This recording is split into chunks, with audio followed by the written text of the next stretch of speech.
and we dealt with what we talked about how Jesus said that I will spew you out of my mouth, and I said that this is about the only time that we could see a picture of God getting sick in the Bible.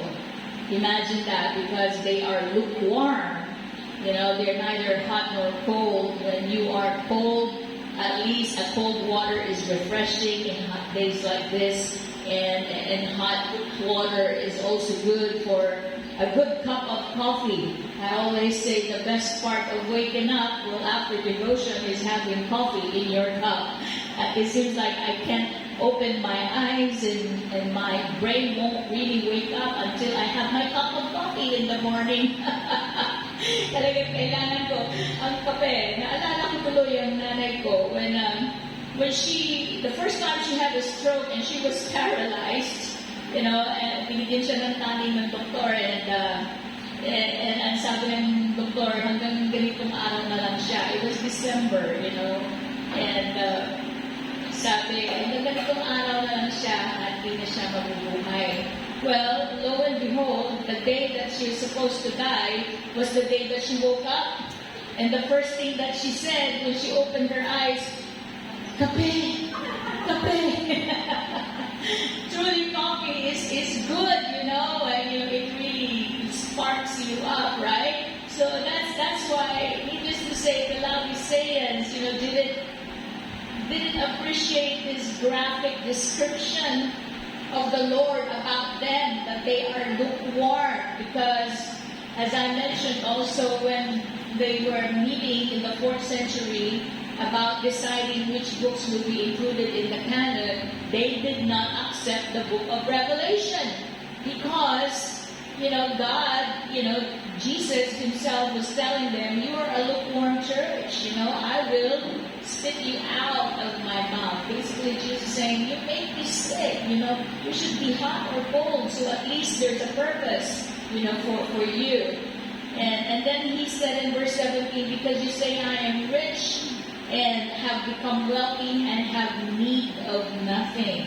And we described that financial independence actually restrained this church, from pursuing their spiritual goals. So in the category of works, they were accounted lukewarm. Sabi ko nga, mabuti pa tayo na walang masyadong pera, pero marami tayong works, marami tayong nagagawa. Pero hindi rin naman maganda yung may works na wala namang yung kung pakitang tao lang. Kailangan talaga, we have to be, close, to the Lord.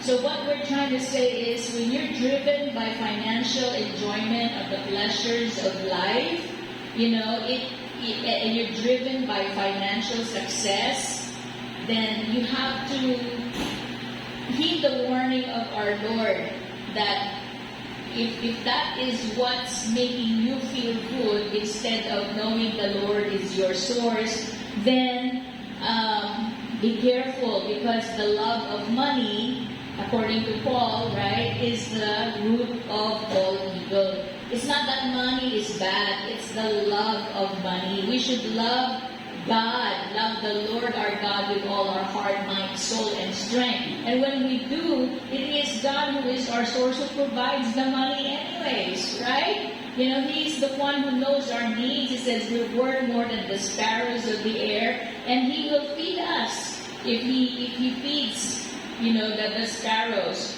But those who desire, to be rich fall into many temptations and foolish and harmful ways. So Jesus says, now, you're wretched and miserable, poor, blind, and naked. And so to be wretched, miserable, poor, blind, and naked is to basically, it depicts a soul that is thoroughly dependent upon others instead of being dependent on God. So this is hardly the condition in which the Laodiceans saw themselves. They are not dependent on God, but they're dependent on themselves and on other people. So now, let's go on the meat of what Jesus is now trying to tell them what to do. buy from me, he says, buy from me in verse 18. So the Laodiceans, they know this because they're in the trade industry. They know how to make purchases. To respond to his command would cost them something. And what is God saying? That you need to buy from me gold, tried or tested, in other translations, in the fire.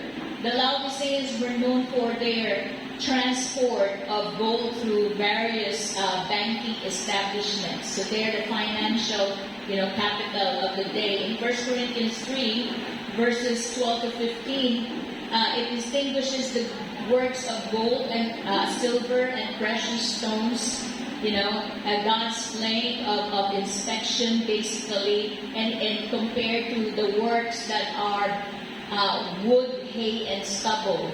The wood, hay, and stubble, they quickly ignite and they burn to ashes. But if your works are pure before the Lord, then it will stand if it goes through the testing of fire. So that's what Jesus is basically saying. The works of the Laodiceans need to increase, and to do so will require paying a price. When we do our ministries, we pay even with, our time, our treasure, our talent. We pay through our labor, we pay through our sacrifice. That's the reason why, to work for the Lord is a sacrifice. Imagine the sacrifice of getting up in the morning. Imagine the sacrifice of sweat, right? And so all these things, hindi ka na nga kung kailangan umalis na maaga, I don't worry about how my hair looks like or if I have my lipstick. I do that while we're driving. Kaya pagdating dito, hindi pantay-pantay. And that's okay, because it is part of the sacrifice. And so, in order for you to buy, you have to pay something. So, Jesus is telling them, you need to sacrifice a little, right? Remember the words of David, and he said, and even Abraham, and when Sarah died, the word meaning I will not offer to the Lord that which I have not paid for. I will not offer to the Lord something that did not cost me anything. That is not an offering.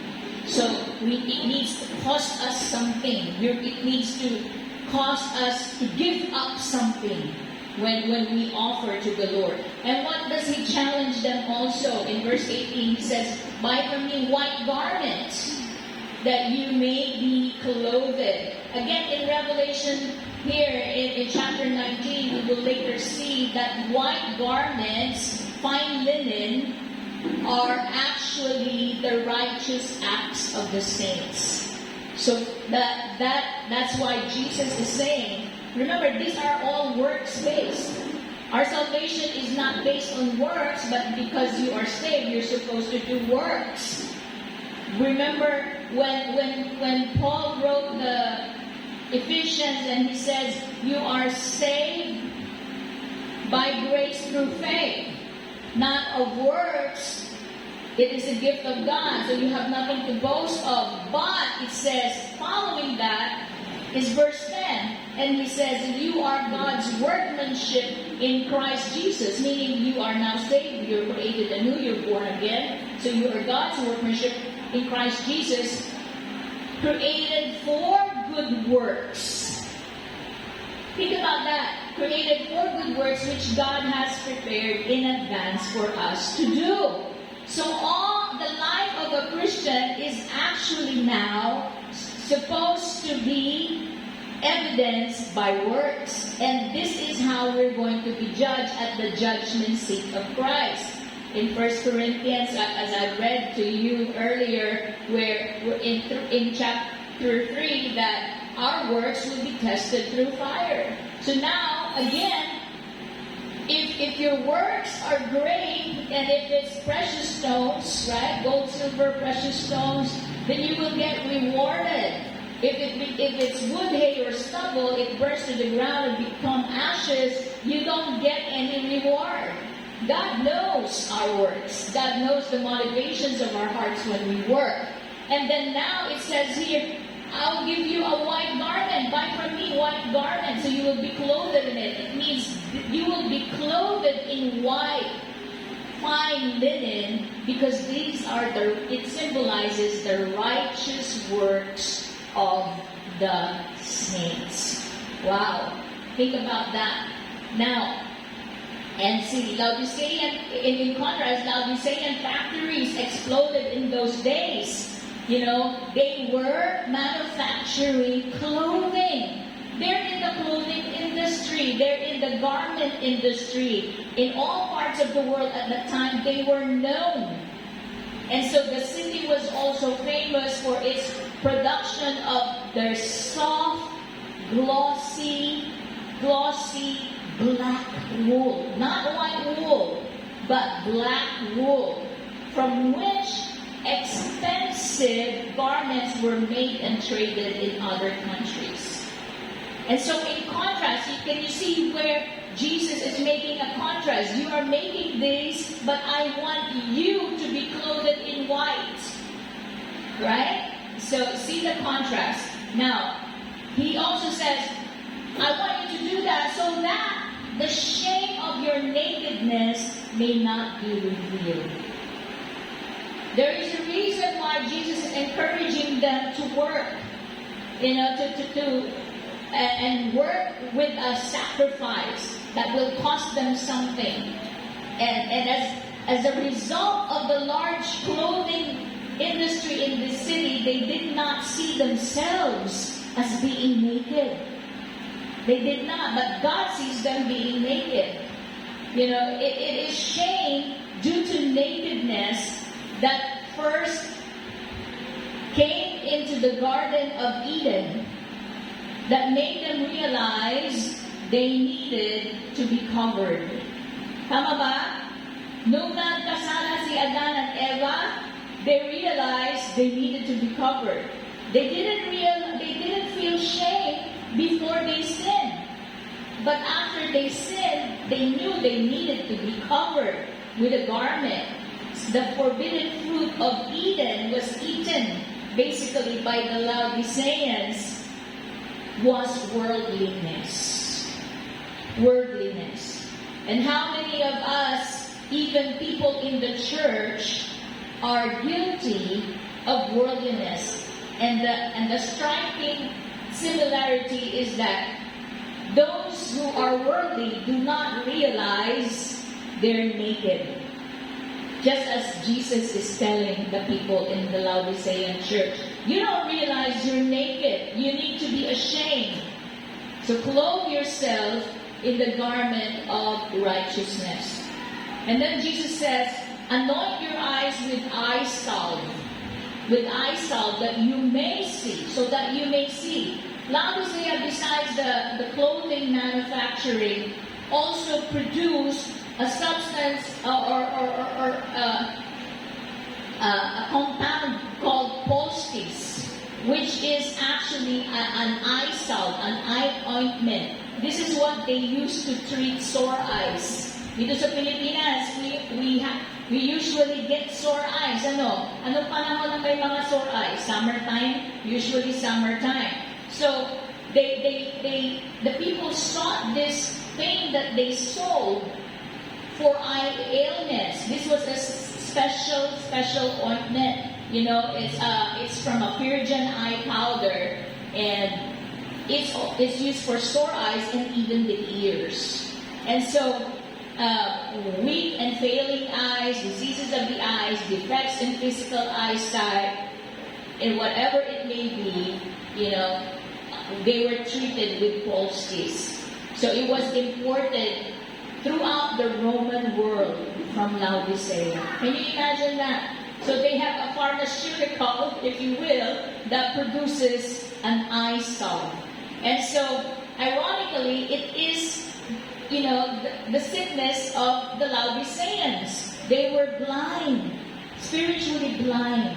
They did not see their need of a spiritual eye salve. And that's why Jesus says, buy from me, an ointment for your eyes so that you may see. So their remedy was now to pray that their eyes of their understanding would become enlightened to the hope of His calling. Now verse 19 says, and you have to listen to this, especially mga anak. Sabi niya, as many as I love, I rebuke and chasten. What does chasten mean? Chasten means to discipline. As many as I love, I rebuke and chasten. This concludes this longest admonition of any of the 7 churches. Divine correction is needed sometimes. It is the evidence of God's love for us. So, in Hebrews 12:6, it says the same thing. For whom the Lord loves, He chastens, and He scourges every son whom He receives. Who among you considers himself or herself a child of God? Okay. Salamat sa 2, 3, 4 na nakakasiguro. We should all be sure that we're children of God if we believe in the Lord Jesus Christ, and if we have received Him, then we are children of God. We're born again. But listen to this. For whom the Lord loves, He chastens or He disciplines. And He scourges. Scourges means pinapalo. Diba? Natin sa Tagalog, pinapalo ng Diyos every son or every daughter, every child, okay, whom He receives. These words are words of love and concern, okay, for our well-being.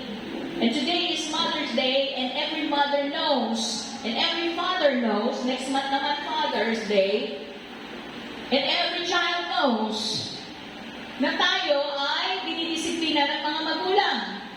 Sino sa atin ang minsan hindi dinisiplina ng magulang?